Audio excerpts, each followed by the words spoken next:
This looks this looks so sad in comparison to like the big mug I normally have to warm my hands on. I got myself a little cortado as a weekend treat, although I will not be changing my name to Gamer Cortado. That does not have a ring to it, but it just looks so much sadder when I'm taking little sips from it, but it tastes nice. Hello and welcome to Gamer Latte. My name is Ellen. I hope you're having a good day so far. I wasn't actually planning on doing a video today, mainly because I filmed one yesterday, but I happened to have makeup on for a different project. The second episode of my podcast actually we recorded today.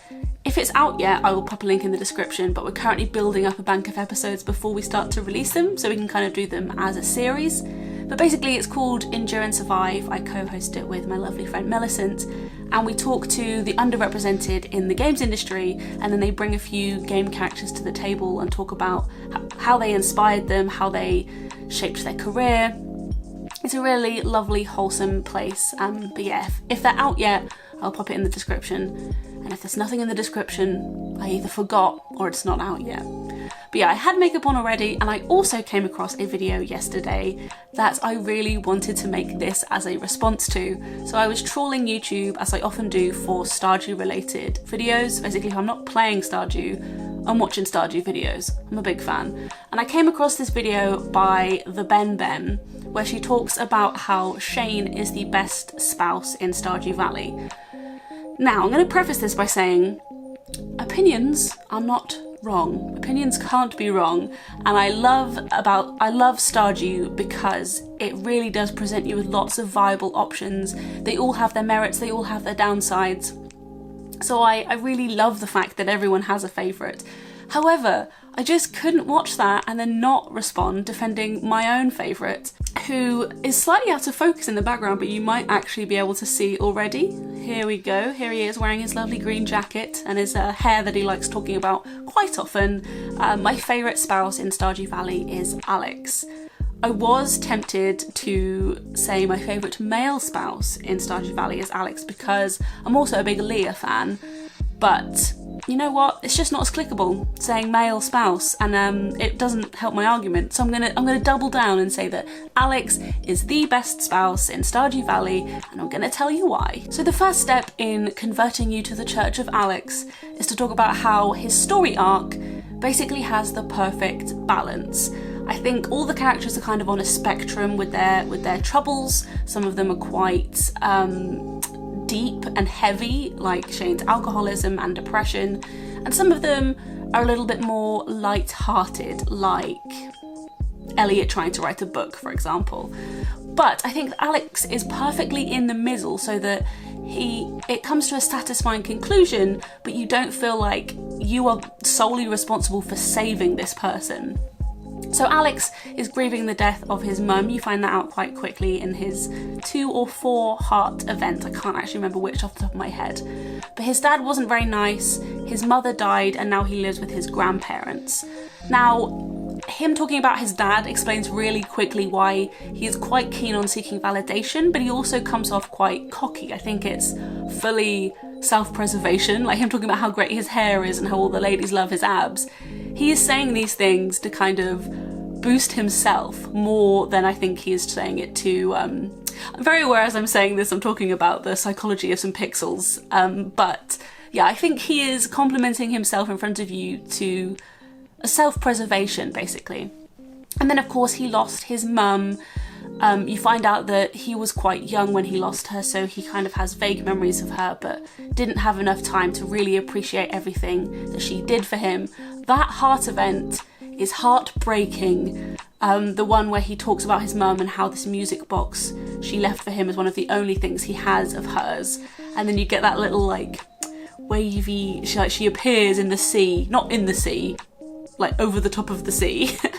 And she's holding Alex, and you know it's Alex because he has a little A on his onesie.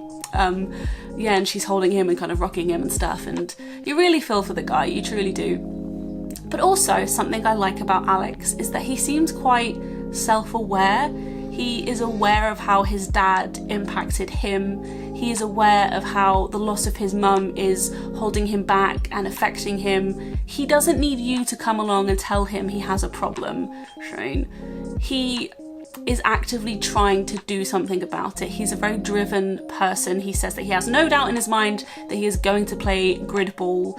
But yeah, I think Alex is the perfect balance of you helping him grow as a person, but you're not his saviour, because that's quite a lot to put on a person. Particularly, one thing I found particularly frustrating about Shane's arc, which is something that TheBenBen goes into as well, is how his little room off the side of your house has like dirty footprints and beer cans everywhere, and when his arc is so focused on him trying to better himself, trying to drink less, trying to repair his relationship with his niece, it's really sad to see that A, he's making a mess of your lovely house, A, and B, he's still got beer cans there, he's still presumably drinking?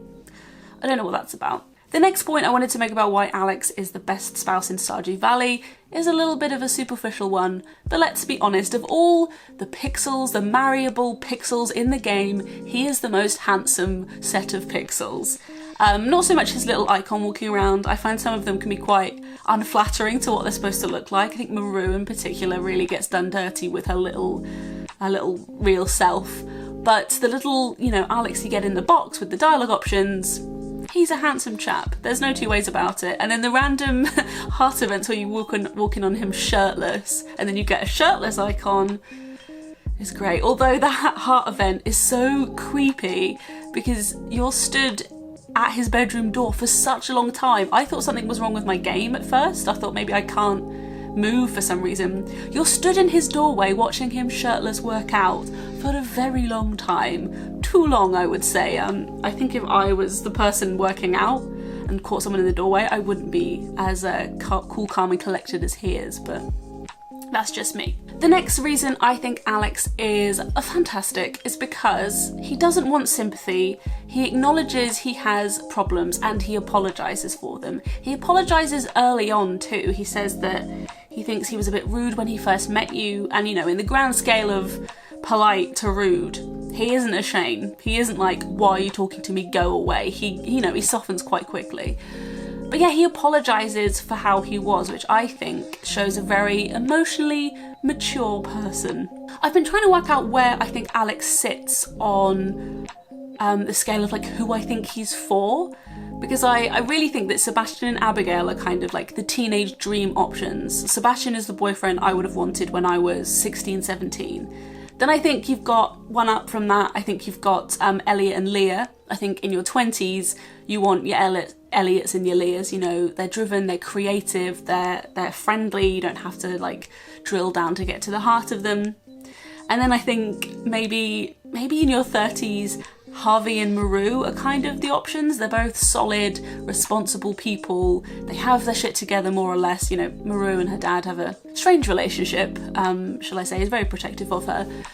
But I can't figure out where exactly Alex and I guess his counterpart Hayley sit on that scale. I mean, I'm 26 and Alex is my favourite option, so maybe it's the mid-20s option. But let me know in the comments what type of person you think goes for Alex. I'm really putting myself out there saying that, you could just go in on me. But yeah, let me know in the comments who you think Alex is for, other than white girls. The final reason I wanted to put forward as to why Alex is a great option is because obviously there's these implied relationships that already exist. You can see them at the flower dance when you see who everyone's matched up with. They're often seen around town with that person as well. Some of them are less overt. Sam and Penny are put together, but you don't really see them react with each other that much. They meet on the bridge once a week, but other than that, it's not like a Harvey wanting to put sun cream on Maru's back kind of relationship. It's a lot more subtle than that. But Alex and Hayley are kind of the match for that. You see them hanging out quite often. They hang around during summer when Alex works behind the ice cream stand. And I think that of all the matches, they are the worst for each other. And I think that by marrying Alex or Hayley, you are doing the other one a favour. You're doing them all a favour, I think. I think that a lot of them bring out the best in each other. Abigail and Sebastian are in a band together. Leah and Elliot are both creatives who would complement one another. Harvey and Maru both work at the same place. I don't know if that's a reason to be together, but they both care about medicine and helping people and science. Whereas I think that the thing that unites Hayley and Alex is looks. basically. I think that she was the cheerleader at school, he was the jock at school. They're still kind of stuck in those sort of archetypes where they think that those two should mix for that reason. But I really think that, you know, if Alex and Hayley actually got together, let's say, you know, in the next Stardew update, the people you don't marry get together, which would be quite cool, they, I don't think, would go very well together. They would have beautiful little pixel babies with a single hair on their head that you can chuck up to a ridiculously high height. But I think all in all, they would not complement each other well. Now, seeing as the Shane presentation talked about the downsides to Shane, I am going to do the same for Alex. Now, this is a big spoiler. If you don't know anything about the 14 heart events, you want to save those to experience them organically, mute me? I don't know. I'll give you a thumbs up when I'm done. How about that? So, Alex's 14 heart event is so disappointing. I think that as characters go, he has a fairly good balance. I know something we talk about a lot in the Stardew community is how it's sad that certain characters have these massive ambitions and then they marry you and then those ambitions just go away. They just, you know, become the farm husband, the farm wife, they occasionally water crops, but other than that, it just stops there. But his 14 heart event starts with him asking you for 5,000 gold out of the joint account. He says, you know, he thought we should check with you first, even though it's a joint account. Although how does he make money other than selling ice cream in summer? Not a very lucrative business. But he asks for 5,000 gold, and then he says that it's like a secret project he's working on and all will be revealed on Sunday. When I first experienced that, I thought, he is gonna get me a big present. It's gonna be a big surprise and I'm gonna love it. It turns out not only is it purely for him, but it's also quite sexist. So his surprise that he spent 5,000 gold on is to turn the back room of Gus's saloon into a room with a TV and some balls on the wall. Where did that 5 grand go, by the way? So that the boys, the guys, he says, can watch sport whenever a game is on. I don't know, something is really sad about that. He says, like, I know I always wanted to play grid ball professionally, but now I can watch it, which doesn't seem like a compromise to me. It seems like I wanted to hit the big time, I wanted to do this professionally, I'm just gonna settle with watching it in the back of a saloon with some mates and my granddad. So yeah, it's really unsatisfying, and I've gone and had a look at other 14 heart events. Some of them are top notch. One of my kind of top favourites, but not the top, is Sam. And although his arc seems quite childish in a way, like he's part of a band, he wants to make music with his mates, his 14 heart story is him getting a job writing music for a children's show. It's this perfect all round, like, he's really close to his brother and that gets tied in, and he loves music, that gets tied in, he gets a job, he has ambitions. I think it's a really lovely way to top it off. Whereas Alex's, he takes 5 grand and he buys a TV and he puts it in the back of Gus's saloon. So, I'm done now, by the way, if you muted me. But yes, that is my argument for why I think Alex is the best spouse in Stardew Valley. Like I said, I think they are all valid choices. I would like to eventually marry them all. I haven't yet. I haven't married... who haven't I married? Hayley, Elliot... I think that's it, actually. Hayley and Elliot. The first person I ever married was Penny, and I divorced her, and I felt really bad about it because she never wanted to speak to me again. But I did marry her because I wanted to, like, save her from Pam. Bloody Pam. But yeah, please let me know who your favourite spouse is in the comments. Let me know whether you think my argument was solid or whether you think I've completely turned you off of the idea of marrying Alex. I love talking about Stardew, so if you want to have a chat in the comments, please don't hold back. I would love to talk all things Stardew with you. Please subscribe if you like this. I have other Stardew videos planned, but my channel as a whole is a place to talk about and celebrate indie games, so if that sounds like a place you'd like to be, please subscribe, ring the notification bell, give it a thumbs up, all that good stuff. People who forgot to unpause are now going to think I'm telling them to unpause now, but thank you so much for watching. I'm going to go drink the rest of my teeny tiny coffee, and I will see you in the next one. Goodbye. So tiny.